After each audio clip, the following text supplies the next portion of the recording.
Jocelyn Andersen here, Hungry Hearts Ministries.faith.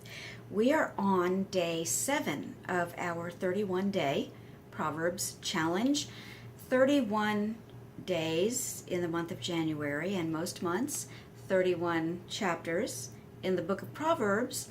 So what better way to start the year than with the wisdom and sage advice that we find in the book of Proverbs. Now, I did read chapters 5 and 6 over the weekend, but I did not make any videos. So if you're looking for the day 5 and 6 in the videos, you won't find them. This will be kind of a compilation of days 5, 6, and 7. So just hit some highlights. Chapter 5 has some good advice for sons, for young men, for older men, for husbands, on what to look for. Actually, what not to look for. Stay away from those strange women. I read my King James Bible, and that strange woman is a woman without morals. She is a woman who doesn't honor God. She's very movable, unstable in her ways. So the Bible says stay away from her. Don't go after the beautiful woman who does not honor God. And also in this day and age we live in, men, I'm speaking to you, husbands, men, boys, stay away from that pornography. You know, it's interesting when you read the New Testament and we read about immorality and fornication and adulteries. That word, there's about 4 different variations of that word porn. Yes, porneia. That our word pornography comes from the Greek word. One of the words is porneia, but there's about 4 different variations of it. And the Bible's very clear. You stay away from that. And Jesus said, if you look on a woman to lust after her, you've already committed adultery with her in your heart. You've committed that porneia, that fornication. Don't take it lightly. It is sin. And Proverbs chapter 5, chapter 6, maybe even some even chapter 7 has some strong words to say, some strong warnings. And I give this warning in love. I really do, because there is a terrible destruction that takes hold of people that get hooked on pornography, men and women. I do have one woman who tells her testimony on my radio station, hungryheartsradio.com, and she admits she was addicted to pornography. And so women are not exempt from it, but Solomon's talking to his son in these chapters. But if we're women and we struggle with certain things, let's just take it to heart. The Bible is for all of us. So read those warnings in chapter 5. Husbands, let your own wife be with you and not another one. Solomon said, his own wickedness, his own iniquities shall take the wicked himself, and he shall be held with the cords of his sin. Our own sin holds us. God's not mean. He's not this wrathful, vicious God. He's not capricious. But our own sins will take us captive, and we'll be held with the cords of our own sins. And some will die without instruction. Chapter 6 covers several different things as well, but it also talks about that strange woman. And, I had spoken at length in, I believe, chapter 2 about the evil man. Well, chapter 6 talks about the evil woman, because sin and wickedness, it can go either way with men or women, boys or girls, any age.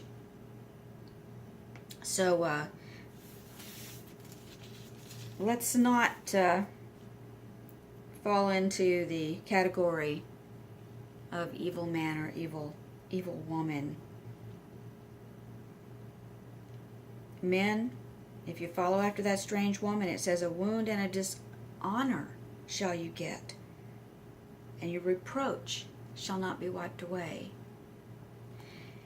I have raised 3 boys, and when they were, reaching adolescence, and we were looking at them, perhaps thinking about dating, I said, you can't date until you can identify a strange woman. So, same with those, it can go either way. A lot to say about that, but it's relevant. It's very, very relevant for today. Now, chapter 7, verse 4, talking about wisdom and understanding.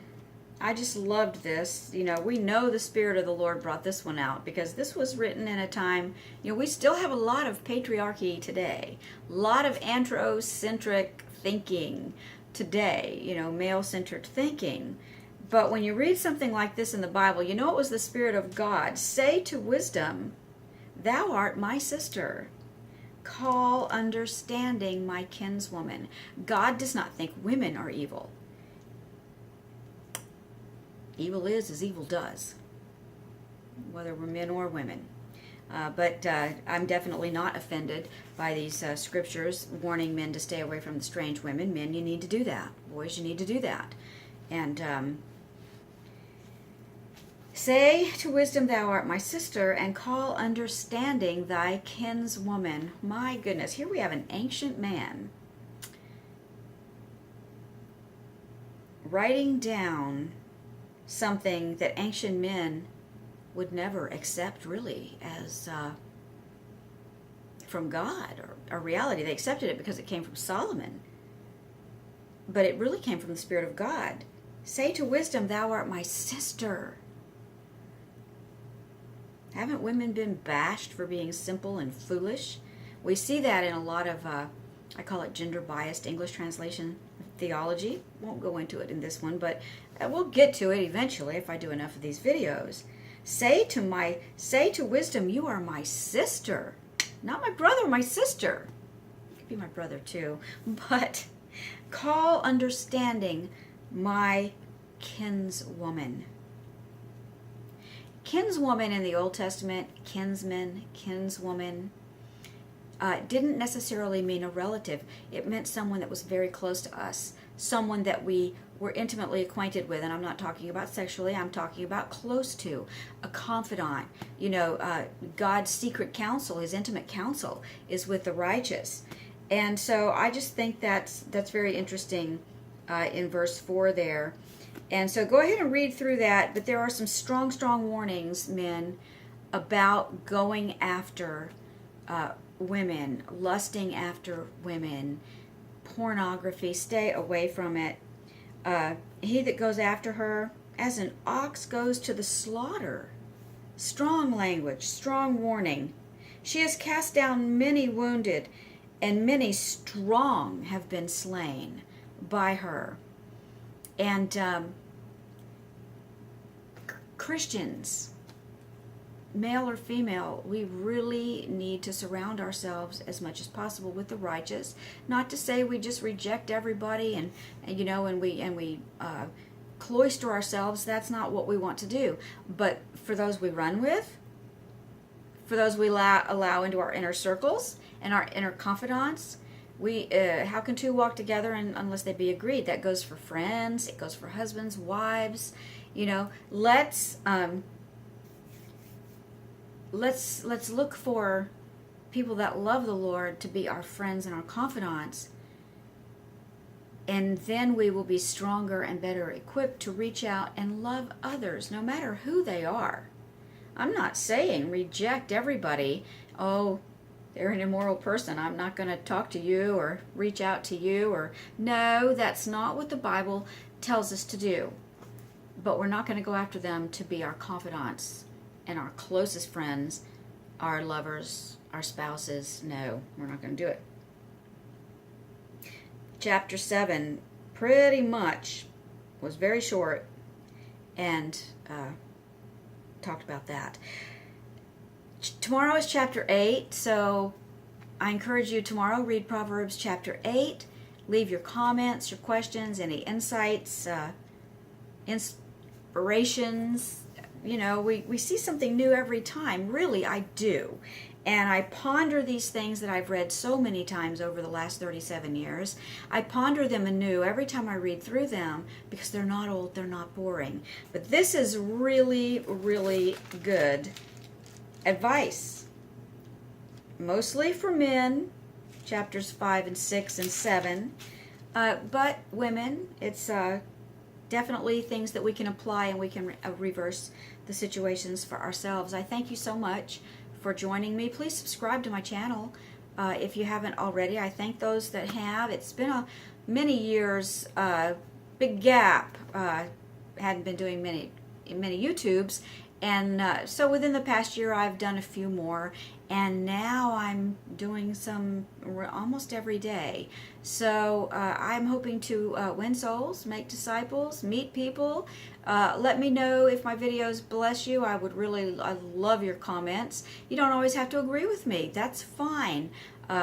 Let's give us something. I want to hear your perspective as well. None of us have it all. But anyway, thank you so much for joining me. Tomorrow is Proverbs chapter 8 of our 31-day Proverbs challenge. And the Lord bless you and keep you, make his face shine upon you, lift up his countenance upon you, and give you peace.